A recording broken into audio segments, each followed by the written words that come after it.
Hello and welcome to Transmission. Tonight I am joined by Ernest.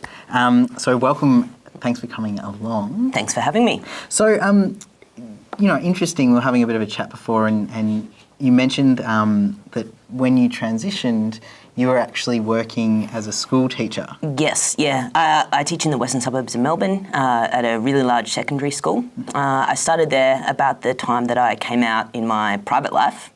And about 3 years into working there, I decided that I sort of needed to transition medically.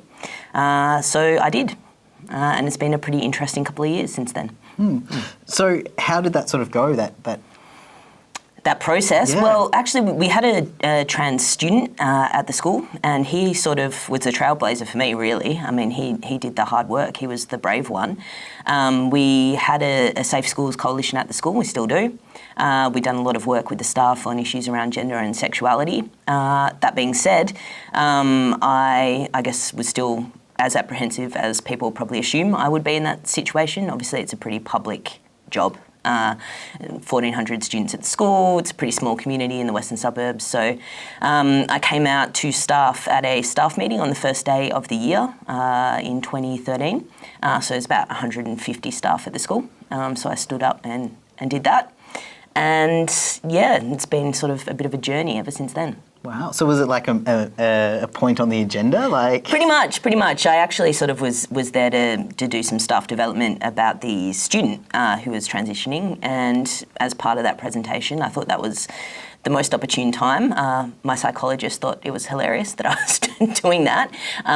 But yeah, it seemed like, I guess, a way to do it and sort of take the power away from anyone who was going to sort of raise issues with it, because I think even if they weren't okay with the transition, they thought it was pretty gutsy to stand up and do it in that fashion. Yeah. And so then how did it sort of go from there, I suppose, to the, school community, the kids and stuff? Yeah, well, a little notice got put in the newsletter, just that I was now to be known as Mr. Price.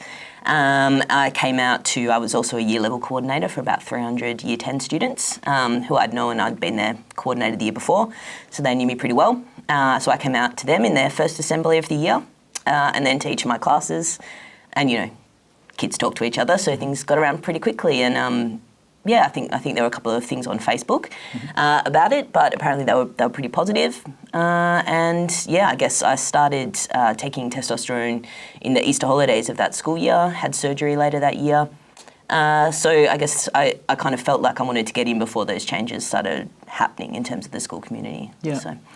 So started off with 150 staff members, then 300 school kids. Yeah. So really small steps. Yeah, just really gradual. Yeah. Yeah, it was kind of interesting. I was going through the sort of process of getting approved for surgery and hormones at the time, and certainly did add a convincing case that I was willing to do it in this way, I think. Yeah. Worked in my favour. Yeah. And sort of since sort of transitioning and all that sort of stuff in terms of within the school community, have you had any issues? Look, yeah, there've definitely been issues. It hasn't been all smooth sailing. Remarkably, there's only been one incident with a student, and that was a student I hadn't taught, and he put something sort of not great about it on Facebook, but it was other students who actually pulled him into line, which I think was testament to the fact that young people, generally speaking, are pretty quick if they're given the tools to sort of process and ask questions that are respectful, to deal with it. Staff. It's been a more interesting process. I guess we've had a couple of staff come into the school this year who maybe haven't necessarily, I guess, dealt with things as well as I would like them to. They've never known me as anything but male, but still sometimes use female pronouns and that sort of thing. So obviously they've heard. So that's been interesting, I guess, to deal with that as well.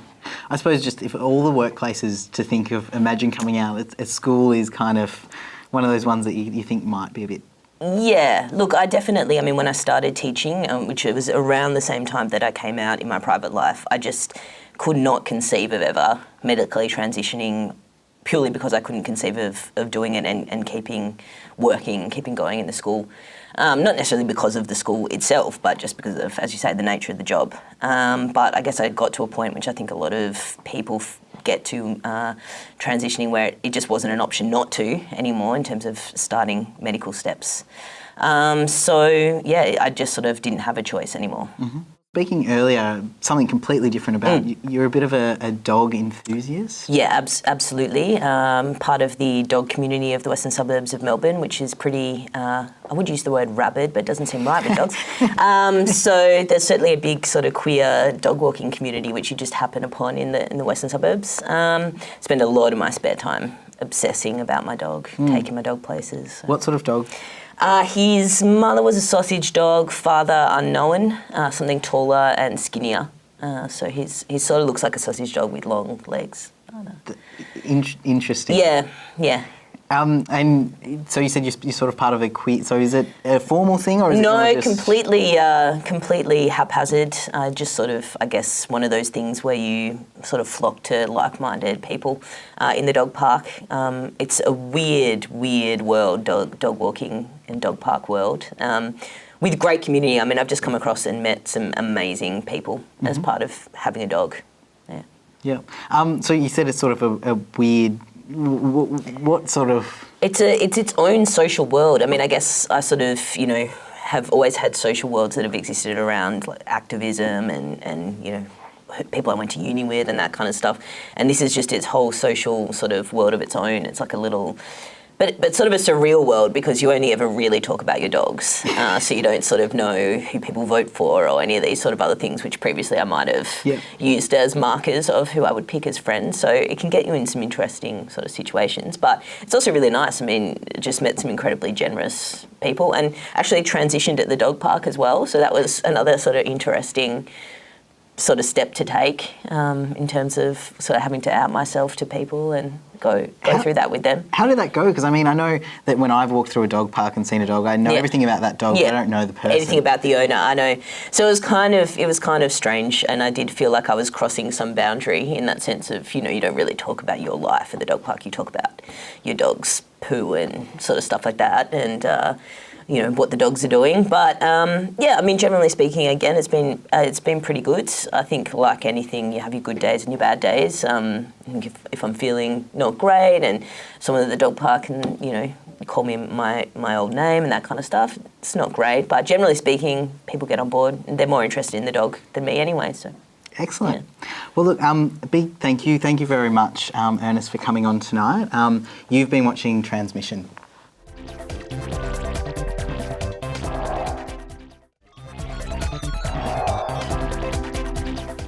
Welcome back to Transmission. Trans people love to talk. Here's what they have to say. Who's given you the most support on your gender journey and how did they help? Probably my girlfriend now. Was my friend when I first came out, and she's just like when I'm anxious or scared or upset about anything, she's there and can just talk me through things and help me to make decisions or figure out what I need to do next. So, yeah. Who's given you the most support on your gender journey and how did they help?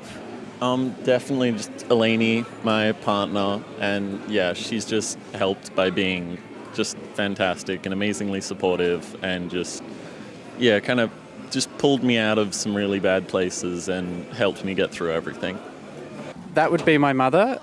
She's helped me out tremendously. She's come out for me to people that I didn't particularly want to come out to.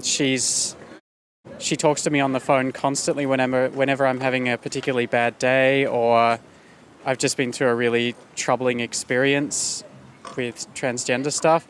She always manages to cheer me up and just, help me see the brighter side of life. I guess I'm in the fortunate situation of being married 42 years ago next month, and my partner Janice and I have gone through my journey together. And we've got one of the few legal same-sex marriages in Australia. I'll get kicked if I don't say my partner. And that's probably true. And then other trans men that I've met, to finally have community is really good. It's so helpful. I did the first 2.5 years not having known another trans person in the whole world, male or female. And it was great to meet someone else and just eyeball that I'm not the only one, there are other people out there. So, just my mates. Probably my mum. Or my family in general. I think it's unfair to just list my mum, but... My partner Mike. Just by kind of being really solid, I suppose, they were able to shift from being in a gay male relationship to being in a queer relationship and not sort of being too worried about sort of how that might, affect them or whatever. So they've been incredible. The most support I've gotten personally has been, apart from people in the trans community themselves, has been from a few really great friends of mine who happen to be non-LGBT people who have just been very supportive about when I've opened up to them, and they've shown me that they're true friends and that friendship, real friendship should last forever. I would have to say my sister. And a very, very close friend of mine who I was in a relationship with. Both of those have helped me in just allowing me to talk. Probably the most support has been my family, like my mum and my sister. They, did things like bought clothing and stuff like that for me and just loved me, I expected to get thrown out of my house and I didn't. And they just, the whole time, quickly adjusted to my name, quickly adjusted to using correct pronouns, and just wanted to be part of my life. And that made such a huge difference for me. That's so lucky. I've gone off the script, but you're so lucky. I think probably my partner at the time, was very, very supportive, Camille, and I think it's hard for a partner of a trans person when they're transitioning, especially medically with hormones, because I did, and I think some people do, you tend to get a bit self-centred and a bit focused on yourself. And I think that can sometimes cause a bit of a dynamic where in a relationship it's more about the person transitioning rather than the person who is the partner. Who has given you the most support on your gender journey and how did they help? I think the biggest person who's given me the most support, which I actually met her only just before I transitioned, is my partner. She's been absolutely fantastic throughout the whole journey. She's supported me 100%. She's counselled me whenever she can, helped me to realise that I am who I am and there's no other way I could be. So she's just been amazing. I've also found that even just what I'm studying in philosophy has been incredibly powerful for helping me work through my journey. So I can list people like Hegel and Simone de Beauvoir in that as well. To be honest, being one of the founding members of the FTM Shed, I actually found it was my first experience of meeting another transgender person, and since organising the Shed and meeting more trans people, it's been a really good support for me, so yeah. Probably an ex-girlfriend or my best friend, Sim. I guess being there for me and being patient when T made me a little bit irritable and getting used to it all, sort of being patient and being there for me and telling me like if I was sort of like being inappropriately irritable or, just, I guess, feeding back to me about my behaviour and, things that you don't notice because you're so caught in your own head because, it's puberty. Pretty self-centred time. But that's normal. Julie Peters, the Victorian trans guru, pioneer, great sense of humour, great support as a person, just as I was at that point of realisation that I needed to live full-time a few years after starting to come out.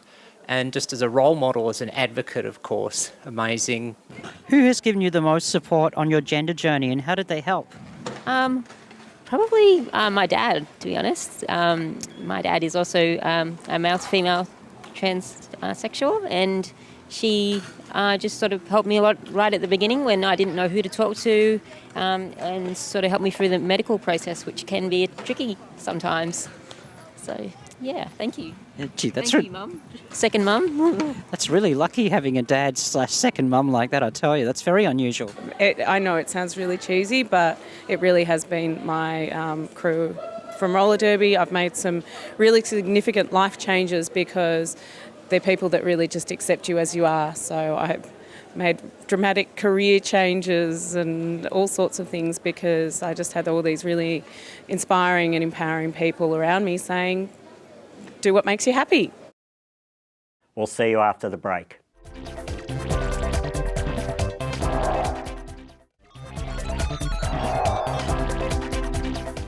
Welcome back to Transmission. I'm Sammy Cameron. Tonight I'm joined by Simona, Jem and Grace. Thank you for joining us tonight. When did you first have feelings that the gender you were assigned at birth doesn't really match how you feel? Oh, I think almost as far back as I can remember, but certainly like from the age of sort of 4 or 5, I just didn't seem to really quite fit in with all the other boys because I was born a boy and was sort of growing up in that sort of environment, and I just sort of, things just didn't quite gel, and I sort of could see that I'd much rather, at times anyway, be with the girls because I felt like I was sort of one of them as well. So it was a little bit confusing, to say the least. Jem? I was kind of, it's not that I felt, I guess, that I didn't fit in, but I kind of felt really in the middle and very stuck with maybe do I go this way or do I go that way? So although I maybe identified maybe around same age 4, it didn't seem to have such a strong impact. I was okay just being in the middle, but knowing that I wasn't that gingerbread cutty cooker kind of thing. How about you, Simona? Well, I think like 4. I remember putting on my stepsister's tennis skirt in the caravan of a holiday in Surfers Paradise, and my stepmother busted me, and I just like immediately just saw her at the other end of the caravan and just like ripped it off and just ran through a caravan park as long as I could. I mean, the interesting thing was that I judged myself. She didn't judge me, but I'd been watching it was just the start of the 80s and like New Romantic. So what were some of the feelings? Did you feel shame and embarrassment? Yeah, I think it was because it was. I mean, for me, kind of just through watching music video, like there did seem to be this fluidity in gender, but everyone kind of in the lounge room, whether it be parents or school, were, that's Simple Minds. They look like a pack of faggots, and so it was sort of like I'd be really sort of scared about what my innate instincts were. So when I got to doing them was like a real closeted thing, and when I got busted, it was like, I don't want to get found out. So there was this fear, yeah. And Grace? I think that's, and I think there's an innate sense of that fear, isn't it? That even at that early age, there's something wrong about what you're doing.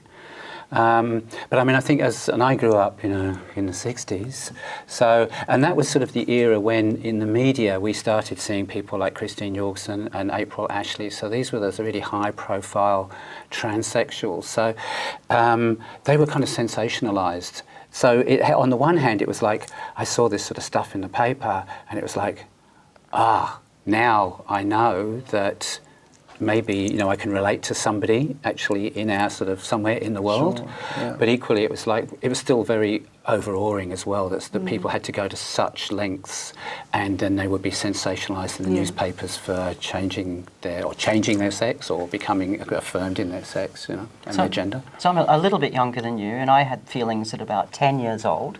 And I grew up in the 70s and the early 80s, and I have that same feeling of when I saw some people in the media, it was like, oh, I'm not the only person in the world that feels this way. Yeah. So yeah, okay, I feel weird and strange and dealing with homophobic family, the same sort of thing that you were talking about.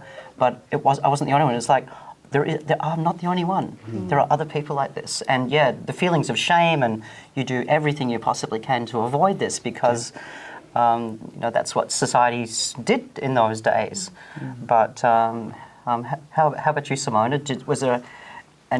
Were there role models in the media that you saw that helped you in some ways? I suppose the music videos you were referring to? Yeah, I mean, Boy George and Marilyn. I mean, I was shocked that Boy George was a man. I was like, oh, really? And then Marilyn was like such a dude, and I was just kind of like, oh, really? I didn't really, I don't know, I kind of, there was a sense of this sort of ownership of, I guess, of a feminine persona. And this idea that it was sort of put on for 2 hours on a Saturday night or something like that was something that I resisted because, I mean, I wanted to be a female musician and be like the clothes I got out of bed in and it wasn't something I put on for 2 hours on a Saturday night, and then just went back into like being a dude, It was kind of, for me, that was actually quite a difficult thing for me to come to terms with, that I've only really probably come to terms with.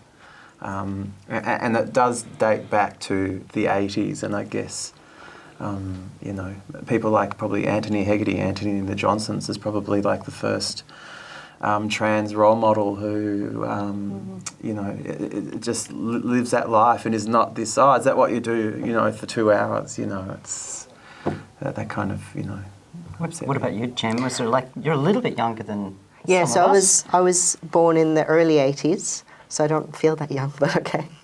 But I guess similar, it was, I guess I saw a lot of trans stories from the early 90s about young people transitioning. So that was my initial, idea of what trans was. But it wasn't until I saw drag kings on stage and I thought, so it's girls who dress up as guys. But then again, I didn't want to take the clothes off afterwards. I wanted to be in that in-between. So look like a guy, but you're still a girl, if that makes any sense. I think as you follow on from that as well, I mean, I found as I sort of moved towards adolescence, things kind of changed for me as well, in that, your naivety about both your gender and your sexuality sort of starts to come into play as well. And I was a male, and I still am heterosexual in that respect, depending on how you look at me. So I fancied girls. But I also went through a period of obviously, all these hormones flying around and intensely fancying sort of girls, but actually also kind of wanting to identify with them as well, and the sense of wanting to look like that and be like that and be part of that community. I wanted to ask about what the responses are that you get. So once you first decide, okay, I feel like this and I'm going to start telling people, and if you could just quickly run through briefly family and friends and work colleagues, what sort of responses did you get? Simona, do you want to go first?